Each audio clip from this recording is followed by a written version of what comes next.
Cool. So step number 3 is the secret weapon. And the secret weapon is variable resistance. Okay. So who's all in on variable resistance? Go ahead and raise your hand. Say, I'm in. All in on variable resistance. This is the future. This is the new way of training that is totally just kind of blowing the gym and traditional training methods out of the water. It's not even really close, just in terms of the results and the amount of time that it takes. Okay. So why is traditional training methods inefficient? Okay. For one, this is the key right here. Okay. You want to write this down. We're 7 times stronger at extension than our weak range of motion. So if you look at figure 1, he's almost fully extended, right? Compared to figure 2. So you're 7 times stronger in figure 1 than you are in figure 2. Okay. And the risk of injury from a weaker range in figure 2. So if you're 7 times stronger at extension, but you're still loading, let's say you're benching 150 pounds, right? If you're putting 150 pounds where you're 7 times stronger than when you're weaker, now you're putting stress on a compromised, on the shoulder joint there. Your shoulder joint's compromised because you're 7 times weaker at the bottom than you are at the top. But the weight is the same. So it's putting stress on your joints, and you're not maximizing your growth potential on the top end because you're only doing what your weak range of motion can handle. Does that make sense? Okay. And so with a static weight, you miss out on 60% or more of the gains that you could be making using variable resistance because you're using static weight. Okay. Hope that sinks in. You're 7 times stronger in figure 1 than figure 2. Okay. So you can't use the same weight at the weak range and the strong range. You have to change it up. It has to be variable.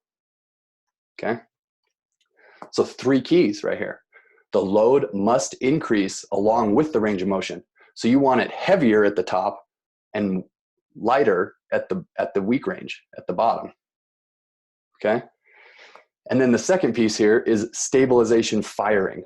Okay. So imagine being on a vibrational plate or on a stability ball where you now have to like manage yourself in space. So every plane of motion, every direction, you have to hold yourself steady. Okay. Shaking and holding yourself in place, trying to stabilize, that increases your growth hormone. And growth hormone, that's the holy grail, right? That's known as the anti-aging hormone. It's the youth hormone. It makes your skin tighter. It makes you have more energy. It helps you recover faster. Your cellular metabolism speeds up. Like everything happens from this hormone known as growth hormone or human growth hormone. Okay. And that's what we want, upregulation of that. That's the key for exercise. Okay. Intensity is more important than duration. That's the key when you're weight training, when you're building muscle.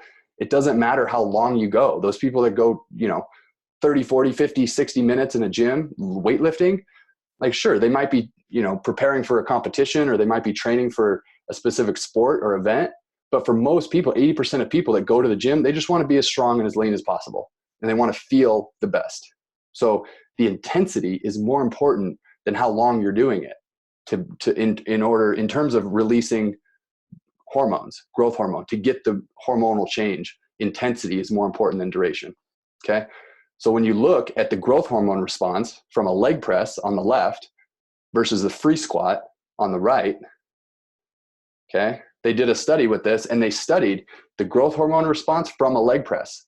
Now look, when you're in a leg press, you're sitting on a chair basically, right? You're angled, and then the only thing that's moving is your knee and your hip, and your legs are the only thing having to like hold the weight up, right? But when you're in a free squat, now you have to negotiate space.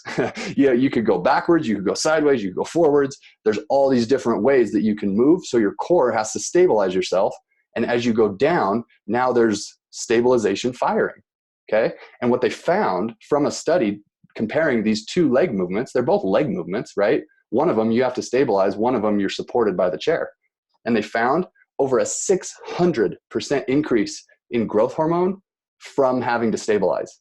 So that means you can do the free squat and you'll get a 600% return of growth hormone compared to doing a leg press.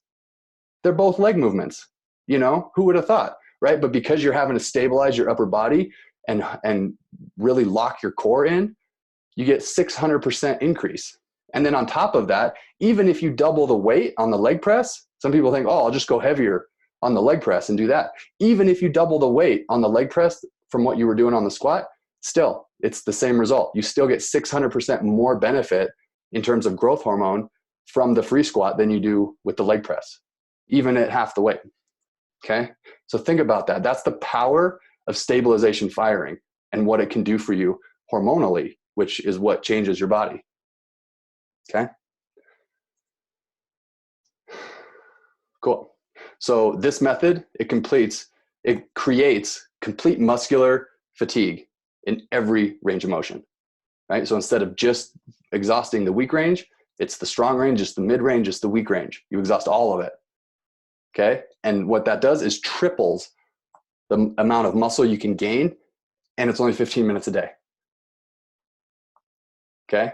And it also does this without damaging muscle tissue, because it means no soreness, right? When you go to the gym, a common myth is that you lift and you tear the muscle and it breaks down, and that's how you grow and that's how you build it back up and get bigger.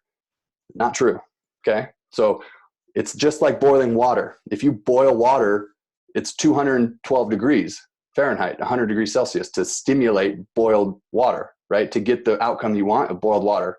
The minimum stimulus is 212. So if you boil it at 500 or 300, 500, it's not going to get any more boiled. It's already boiled. So your hormones are the same way. When you think about a stimulus to create a hormonal shift and an outcome that you want, which is more muscle, less fat, more energy, growth hormone is the thing you need to boil up in your body. But when you go and break down muscle, you're not growing from breaking down your muscle, you're growing from the hormonal response. And that can happen in as little as like 90 seconds of under tension. So you don't need to kill yourself for 2-3 hours and get sore, because that's not equaling growth, right? The hormonal change is what equals growth. And it takes surprisingly little to stimulate a hormonal change. Okay? I mean, I'll just ask you this. How much more would you love training if you didn't have to be sore? What if you woke up excited and energized, pain-free, to pop out of bed and go train, and it felt great and you saw results faster and you weren't in physical pain? This was a game changer for me, right? Because I've done squats, I've done training sessions where I couldn't go out to practice the next day. I couldn't even stretch. It was literally painful for me to go, run around or walk. I mean, that's crazy. Stop exercising in pain. Okay? So here's kind of a breakdown of the old way versus the new way. Okay? The old way, you'd spend hours in the gym, right? You'd go there 5 days a week, an hour or more at a time. The new way, 10 to 15 minutes a day. And with some of the stuff, we don't even need to go to the gym. 10 to 15 minutes a day. Done. Okay, you do multiple sets and reps. I know I was doing, 5 different movements, and I would do 3 sets of 12 if you want, or, maybe 3 sets of 5 on heavier reps if you want to grow, 3 sets of 12 if you wanted more conditioning and stamina. None of that matters. The new way, it's just 1 set. It's 1 maximum effort. Remember, intensity is more important than duration. If you do 1 set as intense as you can, that's all you need to do. Okay? And then the old way, right, we're exhausting only the weakest range of motion. With the new way, we're fatiguing every range of motion, which triples our result. And then, without pain and soreness. So there's no muscular soreness where it's going to hold us back from being fully alive and energized.